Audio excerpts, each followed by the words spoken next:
पालघर जिल्ह्यातून एक अभिमानास्पद बातमी समोर येत आहे।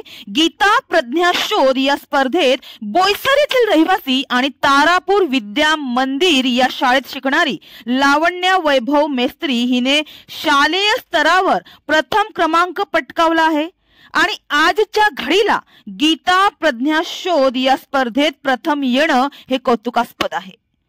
गोवर्धन इको विलेज या संस्थेमार्फत रविवारी 12 जानेवारी रोजी वाडा तालुक्यातील हमरापूर गालतरे येथे ग्रामीण शिक्षण विभागाअंतर्गत गीता प्रज्ञा शोध स्पर्धा व विज्ञान प्रज्ञा शोध या स्पर्धेच्या बक्षीस वितरण सोहळ्याचे आयोजन करण्यात आले होते। गीतेची शिकवण ही मानवासाठी एक मार्गदर्शक म्हणून काम करत असून हेच विद्यार्थ्यांच्या मनात बिंबवण्यासाठी पालघर जिल्ह्यातील एकूण 84 शाळांमधील 6200 विद्यार्थी या स्पर्धेत सहभागी झाले होते, तर 50 शाळेतील 200 शिक्षकांनी देखील गीता प्रज्ञा परीक्षा स्पर्धेत सहभाग घेतला होता।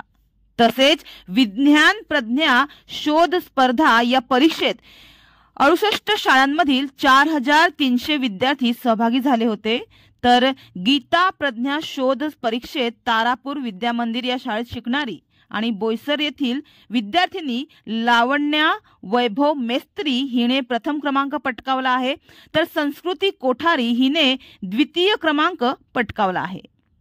या कार्यक्रमास गीता प्रज्ञेचे जनक माधव प्रभू, प्रायोजक जिग्नेशभाई देसाई, अरुंधती देसाई, RSS नवसारी, सदस्य कांतीभाई पचोटिया, ग्रामीण शिक्षण विभाग प्रमुख निताई चैतन्य दास आदी उपस्थित होते। यावेळी वाडा, डहाणू, विक्रमगड, मनोर, पालघर, बोईसर आदी शाळांमधील विद्यार्थी व पालक वर्ग मोठ्या संख्येने उपस्थित होते।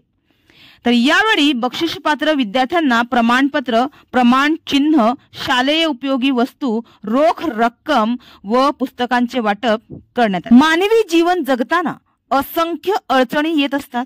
प्रत्येक प्रसंगाला धीराने सामोरे जाण्यासाठी गीता ही दीपस्तंभाप्रमाणे काम करत असून गीता हे आदर्श जीवन जगण्याचे मार्गदर्शक मॅन्युअल आहे, असे मत गोवर्धन ग्रामीण विकास कार्याध्यक्ष सनद कुमार प्रभू यांनी या बक्षीस वितरण सोहळ्याप्रसंगी व्यक्त